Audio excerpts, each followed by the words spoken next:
Si tu es mécanicien ou tu utilises une voiture ou demain tu vas utiliser une voiture, tu es dans l'obligation de regarder cette vidéo jusqu'à la fin. C'est très important. On regarde. Vous savez, dans la vie, là, l'ignorance tue. L'ignorance coûte cher. Pendant les vacances, là, mes neveux étaient chez moi ici. Donc, je les avais envoyés venir prendre un truc dans la voiture. Moi, j'étais en haut là-bas. Donc, ils sont venus, quand ils ont fini tout ça là. Je suis venu, ils voulaient prendre la voiture et j'ai ouvert le coffre.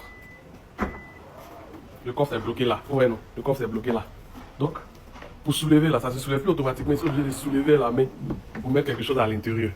J'ai failli les gars tomber pour ça. Et mon gars était dit, attends, mais vous avez gâté mon coffre là, là, là. Donc, quand il ferme comme ça, vous voyez, ça se ferme. Mais quand je vais ouvrir, quand je vais ouvrir, ça ne s'ouvre pas grandement. Ça s'arrête juste là. Donc j'ai dit, ils ont gâté mon coffre. Il a envoyé chez le mécanicien. Il dit, c'est les robots là. Les robots qui sont ici, là, ceux-là. Les robots qui sont dans ça là. Que c'est gâté, on doit changer. 250 000. Il a dit, non, tiens, c'est coffre. Pas bien, chien. Donc il a laissé.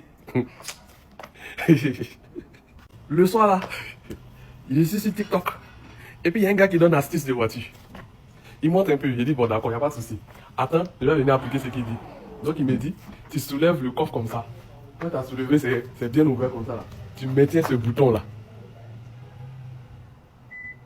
Vous avez entendu, non? Ça a sonné, ping, ping. Donc désormais, quand tu appuies là, ça va descendre seul. Donc ce qu'il vient de faire là, il vient de montrer à la voiture que désormais, quand j'ouvre mon coffre là, je veux que tu te soulèves jusqu'au niveau où je t'avais appuyé là. Regardez comment ça monte. Il y a le gars m'a dit 250 000 alors que tout ça c'était juste le système. Fallait juste maintenir là pour signaler à la voiture que désormais là, je veux que tu te soulèves grandement, je veux pas que tu restes là. Mais la voiture ne connaît pas ta taille. Donc la voiture obéit à ce que tu lui montres. Donc comme tu as configuré pour grand détail, la voiture va bien s'ouvrir pour que toi tu puisses rentrer dedans. Bon, j'espère que vous avez regardé la vidéo jusqu'à la fin. Et vous voyez, le monsieur est en train de donner des astuces. Même moi qui donne des astuces, il raconte aussi son histoire. Et là où moi, je vais vous interpeller, les utilisateurs de voitures et que les mécaniciens, c'est qu'il faut vraiment que il faut vraiment que vous appreniez en ce qui concerne votre voiture. Normalement, quand tu achètes une voiture, tu as les notices, tu as vraiment un livre vraiment géant comme ça, mais personne ne veut encore lire. Ça, c'est pas grave. Normalement, c'est les mécaniciens qui devaient nous aider, mais les mécaniciens aussi, aujourd'hui, ils ne connaissent pas toutes les voitures parce qu'aujourd'hui, nous avons plusieurs marques.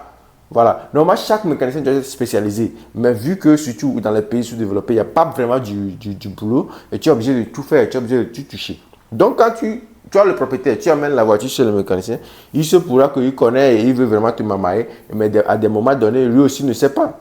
Mais pour tout éviter, il se dit, bon, quand on change tout ça là, ça va se régler et il est tranquille. Il ne veut pas aller au-delà de ça, regarder peut-être les vidéos, regarder les notices pour voir ce qu'il y a à faire. Voilà. Parce que en tant qu'usager de route, tu n'as pas le temps. En tant qu'usager de voiture, je veux dire, tu n'as pas tout le temps de prendre un livre et lire. Voilà, tu as d'autres choses à faire. Normalement, c'est aux mécaniciens de faire tout ça là et de te rendre la vie facile. Mais les mécaniciens aussi, comme nous, ils ne veulent pas lire. Donc, c'est gâté.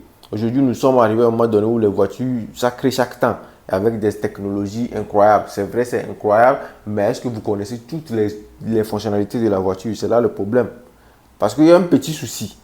Ça va forcément te rendre mal à l'aise. Je ne sais pas comment vous utilisez votre voiture, mais quand tu utilises une voiture, tu veux vraiment que tout fonctionne. S'il y a quelque chose qui manque de fonctionnalité, tu es vraiment dérangé. Tu veux vraiment que ça soit réglé. Peut-être ça n'empêche pas la voiture de marcher, mais toi, ça te dérange. Le monsieur, il a eu la chance de dire, bon, c'est juste une coffre, on dit une coffre, il y a un coffre, le coffre, c'est juste un coffre, ça ne fait rien. C'est ce qu'il a sauvé. Sinon, on va changer tout ça là, peut-être ça va régler le souci, ou bien ça ne va pas régler, et il a dépensé l'argent cadeau. Et peut-être le mécanicien ne veut pas le bouffer aussi, le mécanicien aussi ne sait pas quoi faire. C'est ça qui a amené jusque-là. Donc, c'est très important pour le mécanicien d'apprendre à chaque fois et de dire je ne connais pas ou bien je ne sais pas, on fait les recherches ensemble. Que de vouloir toujours réparer la voiture alors que ce n'est plus à ta portée. Le monsieur va dépenser l'argent cadeau après des mois, il y aura peut-être toujours le même souci alors que c'est juste un petit touche à faire pour régler le système. Donc, les amis, que tu sois utilisateur de voiture ou mécanicien, fais l'effort de mieux connaître ta voiture lis, il faut lire. Dès que tu achètes la voiture, le bouquet est là. Si tu n'as pas le bouquet, va sur Internet, tu écris ta voiture, tu tapes sur les notices de la voiture et tout, ça va sortir le bouquet, ça va sortir un livre, comme ça tu télécharges. Quand tu as un peu de temps, tu lis un peu comment faire ça là, comment faire ça. Et tu vas voir qu'il y a beaucoup de fonctionnalités qu'il y a dans la voiture que tu ne connais pas. Et un jour, tu vas utiliser la voiture peut-être par un manque de concentration, tu appuies quelque chose longtemps et puis ça désactive quelque chose, mais ça active quelque chose. Maintenant, pour désactiver, tu ne sais pas comment tu vas désactiver. Le mécanicien, lui, t'attend pour bouffer ton argent et gâter ta voiture de plus. Parce que quand tu amènes la voiture chez lui, il ne sait pas ce qu'il faut faire, il va tout essayer. En essayant tout, il va encore endommager d'autres choses. Et ça, c'est encore des dépenses que tu vas faire. Et quand tu utilises une voiture, ceux qui aiment vraiment leur voiture, ceux qui aiment vraiment tiennent compte de leur voiture comme si leur propre vie, tant qu'il y a un petit souci, ça te rend mal à l'aise, ça te stresse de ouf. Alors que des fois, ce n'est pas un problème compliqué. Il a une voiture Kia Telluride. Kia Telluride en Amérique, c'est vraiment fiable. Mais quand ça va arriver en Afrique, à quelques années, on va dire que non, c'est pas fiable, c'est pas fiable. C'est pas parce que c'est pas fiable, c'est parce qu'on ne maîtrise pas la voiture, on ne sait pas quoi faire quand il faut le faire, et les mécaniciens aussi ne aident pas souvent. Vous voyez, il y a des petites choses comme ça, tu appelles le mécanicien, s'il maîtrise, il t'appelle, il dit fais ça, fais ça, fais ça, tu n'es pas obligé d'aller chez lui, il va encore bouffer ton argent. Mais il va forcément t'appeler, viens au garage, laisse la voiture pour 3-4 jours, il va rien faire, après il va essayer de faire ce qu'il faut faire, s'il arrive à réussir, c'est bien, s'il ne réussit pas, et tu vas forcément aussi payer des dépenses en fait.